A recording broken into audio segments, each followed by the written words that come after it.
Magandang araw po, welcome po sa aking bagong YouTube channel na Nov9 TV on the Spot. Real talk, real fast. Nandito po tayo ngayon sa South Forbes, Silang Cavite, kung saan meron po tayong bagong video presentation. Isang residential property na may lot area na 281 square meters. Ito po yung nasa corner lot at may floor area na 340 square meters. Meron po itong 4 bedrooms, maid's room, guest room, 5 toilet and bath, at 2 car garage. Yan po yung garahe. At sa taas nito yung balkonahe. Ito po ay fully furnished at may CCTV. Nasa loob po ito ng isang exclusive subdivision na kumpleto po ang amenities. At meron pong 24 hours roving guards. Meron din po itong free golf membership. So ito po yung entrada o main door. At welcome po dito sa napakaaliwalas at napakagandang bahay. Yan po yung living area o salas. Naka-ceiling cove design, may pin lamps, center lamp, at ceiling fan. Ito po ay fully furnished, kaya lahat pong nakikita nyong kagamitan ay kasama po yan. Dito po yung dining area o kitchen kung saan meron pong sliding glass window papunta naman sa open lanay. Naka-ceiling cove design na rin po ito, may pin lamps, flute type design ceiling cladding. Ito naman po yung access door o sliding glass door papunta naman sa open lanay. Mula po dito sa dining area, meron pong access door dito na papunta naman sa maid's quarter. Then may security grill po dyan. Lahat pong nakikita nyong kagamitan ay bago po yan. Ganun din po itong bahay. Ito po ay ready for occupancy. Kaya ang kulang na lang po, kayo at ang gamit nyo. Ito po yung formal kitchen. Napakaganda ng color combination. Meron pong LED lamps sa ceiling. Then, dito naman po yung breakfast nook. May 3 high chair. At sa ilalim ay meron pong flute type wall cladding. At mula naman po dito, may built-in oven at microwave. May wall-mounted kitchen cabinet. Wall-mounted shelves. Then, ito po yung kitchen countertop with stainless sink and faucet. May built-in gas range at range hood. Meron din pong side-by-side refrigerator. Yan po ulit yung living area na may corner glass sa dulo. At dito naman po yung receiving area. Naka-centralized aircon na rin po ito. Kung meron man po kayong PWD or senior citizen sa pamilya, ito naman po yung kwartong para sa kanila. Sa spasyo, malaki po, napakaliwalas at kompleto na ang bedroom furnitures. Meron na rin po itong split type aircon, may pin lamp, center lamp, naka-flute type design itong walling. Sa dulo po ay meron pong sliding glass door and wall na papunta naman sa covered lanay. Dito po sa bedroom wall ay may outlet na rin na nakaabang para sa TV. Ito po yung access door papunta po dito sa walk-in closet or wardrobe na from floor to ceiling po yan. Modern design na rin po. Dito naman po yung toilet and bath na naka wooden glass door. May bathroom countertop. May LED lamp na vanity mirror, bathroom sink, at bathroom cabinet. Ito po yung water closet.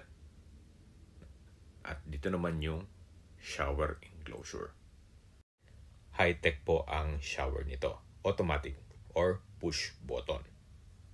Napakaganda po.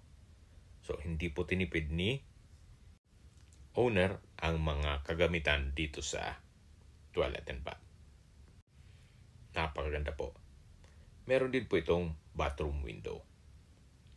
So, labas po tayo para check natin ibang parte nitong bahay. So ito po yung first bedroom kung saan napakaganda po. At dito naman po ay yung living area o salas. Yan po yung main door.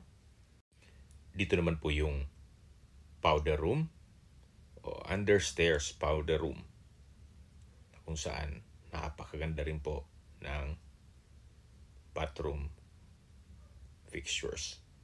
May bathroom sink, LED light na vanity mirror, may flute type na wall cladding, bathroom window, then water closet na may bidet. Naka-tile bathroom wall na rin po ito. At paglabas nyo po, meron din understairs storage. Mula po dito sa powder room, matatanaw nyo na yung living area o salas, yung breakfast nook, then sa dulo po yung dining area. Ito naman po yung stairs na naka-wooden staircase, glass railing, at tubular handrail. Meron din pong staircase window na nag-serve as natural sunlight. Samahan niyo po ako. Akyat po tayo.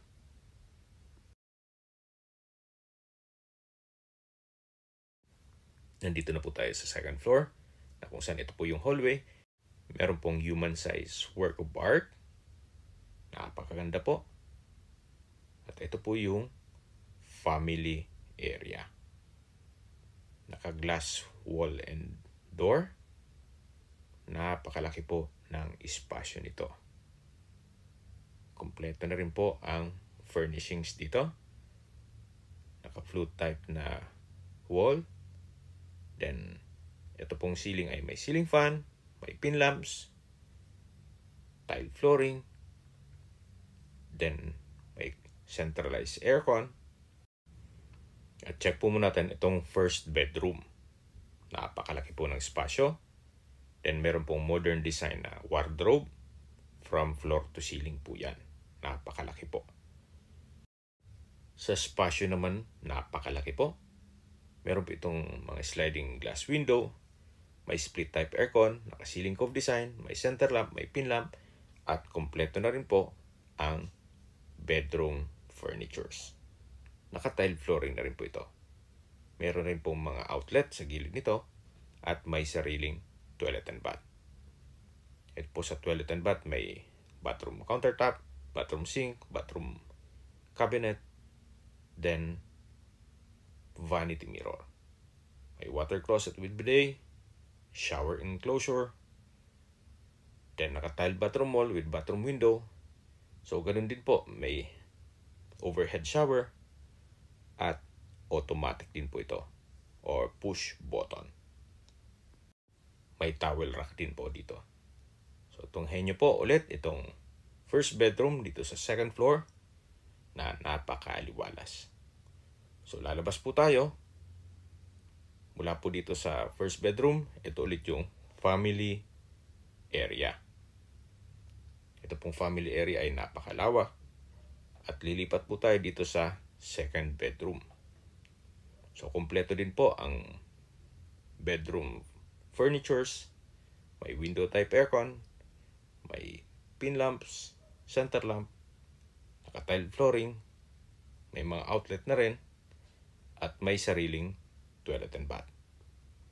May bathroom countertop with bathroom sink, vanity mirror, bathroom cabinet, water closet with bidet, shower enclosure, at overhead shower.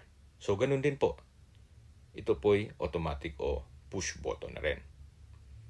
Naka-tile bathroom wall at meron pong bathroom window. Yan po ulit yung second bedroom dito sa second floor na may wardrobe.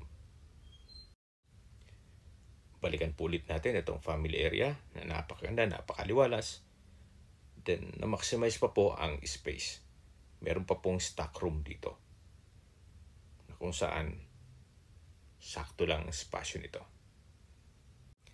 Kaya sarap pong pagmasdan o balik-balikan itong family area na kung saan dito kayo magbabanding na magpamilya. Mas lalo kung may mga free time at nakumpleto po kayo. Okay, labas po tayo. So, nandito po ulit tayo sa hallway. At yan yung hagdan at staircase window. Then, ito naman po yung master's bedroom. Ito pong master's bedroom ay napakalaki ng espasyo. Kumpleto po ang bathroom fixtures. May ceiling fan, naka-ceiling cove design, may pin lamps. Then may hanging lights. Then sa dulo po ay may flute type na bedroom wall. Dito naman po yung wardrobe na from floor to ceiling. O modern design wardrobe. Naka-tile bathroom wall na rin po ito. Yan po, napakaganda po. Then meron pong glass shelves. At dito po, pag binuksan nyo, ay automatic na po yan. Pag open nyo, ay naka-on na ang ilaw. Then naka-soft close hinges na rin po siya. Napakaganda po ng disenyo. So yan po yung flute type design. Tunghayin nyo po itong napakagandang bedroom na may split type aircon na rin. Meron pong sliding glass window. Then sa dulo may corner window. Then may drawer and dresser. May sariling toilet and bath na rin po dito. May bathtub, naka-tile bathroom wall with bathroom window. Then may towel rack, shower enclosure, at bathroom countertop. Meron pong dalawang bathroom sink na may malaking vanity mirror, may hanging lamp, at bathroom cabinet. May water closet. Ito pong shower enclosure. Then, naka-tile bathroom wall na rin po dito. At may overhead shower. Premium tiles po ang ginamit dito sa bathroom wall. Yan po yung bathtub. So, lalabas po tayo. So, tunghayin nyo po ulit itong master's bedroom na napakaganda at napakaliwalas. Okay, lalabas na po tayo. So, balik po ulit tayo dito sa hallway. May corner window. Yan po yung glass door papunta sa family area. At ito naman yung access door papunta dito sa balkonahe o terrace. Kung meron pong okasyon, pwede pong ganapin dito, gawa ng napakalaki din po nito. Naka-tubular railing, then tile flooring, at meron na ring mga outlet sa gilid nito. So hanggang sa dulo po yan, dun sa may master's bedroom. Yan po yung harapan ng bahay, kung dito sa taas, at ito naman yung paligid nito. Napakatahimik po ng lugar, sariwang hangin. Sa klima naman, banayad lang, hindi naman siya ganun kainit at hindi naman ganun kalamig. Sakto lang po. So, nandito po ulit tayo sa hallway. At bababa po tayo para check natin yung ibang parte nitong bahay. Yan po yung staircase window na nag-serve as natural sunlight. At ito pong staircase wall, pulido po ang pagkapalitada. Kaya quality po ang pagkagawa nito. Mula po dito sa hagdan, yan po yung living area. Then sa dulo naman po ay dining area at dito naman yung formal kitchen na may hanging linear light. So habang naglilibot po tayo, masingit ko lang po.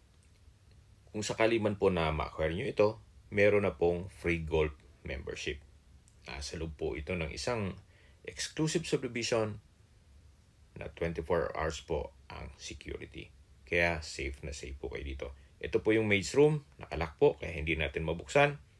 At dito naman yung security grill papunta dito sa service area. Meron pong countertop, then may built-in cabinet, may mga pin lamps dito sa ceiling, at sa dulo ay may stainless sink with faucet. Dito naman po ay naka-landscape na. Yan po yung perimeter fence. Hanggang dito po yan. At ito po yung corner lot. Ito po yung open lanay. Yan po yung sliding glass window papunta sa dining area. May pathway po dito. Then, meron na rin pong mga ornamental plants sa gilid nito. Yan po yung corner window sa my living area. At dito naman po may security grill na malapit dito sa main door. Ito po yung harapan ng bahay. Napakaganda po. So, habang pinagmamasdan niyo po ito, pag-usapan na natin ang distance, location, at travel time. Mula po sa Nuvali, ang distance is 3.3 kilometers at ang travel time is 7 minutes. Sa Nuvali po ay kompleto na rin gaya ng schools, hotels, restaurants, banks, at iba pang business establishments. Meron din pong malapit na hospital doon. Kaya yan po yung lagi kong binabanggit sa inyo na dapat nyo i-consider sa paghanap ng property, yung meron pong malapit na hospital. Hindi ko naman po sinasabing sakitin kayo. Yan naman po for emergency purpose lang naman. Mula naman po sa University of Santo Tomas, Santa Rosa Campus, ang distance is 14.2 kilometers at ang travel time is 26 minutes. Kung manggagaling naman po sa Tagaytay, ang distance is 21.1 kilometers at ang travel time is 54 minutes. Mula naman po sa airport, ang distance is 38.3 kilometers at ang travel time is 40 minutes. Okay, sa presyon po tayo. Binebenta po ito ni owner sa halagang 36 million pesos. Kung may mga katanungan po kayo or gusto nyo magpaset ng tripping dito sa property ito, tawag lang po kayo sa aking numero. At sa mga kababayan naman natin na sa ibang bansa, meron po akong Telegram. Sa mga iPhone user man may iMessage. Meron din pong Imo, Skype, Viber at WhatsApp. Same number lang po, 0917-316-3399. Sa mga nagtatanong naman po ng aming Facebook, meron po aming Facebook page na Nov9TV at Facebook Reels Video. Makisuyo po, paki-like and follow na rin. May ibang YouTube channel po kami na The Nov9TV channel, Nov9TV Listings, at Nov9TV Official. Salamat po sa panunod sa aking mga videos. Ingat po kayo lagi.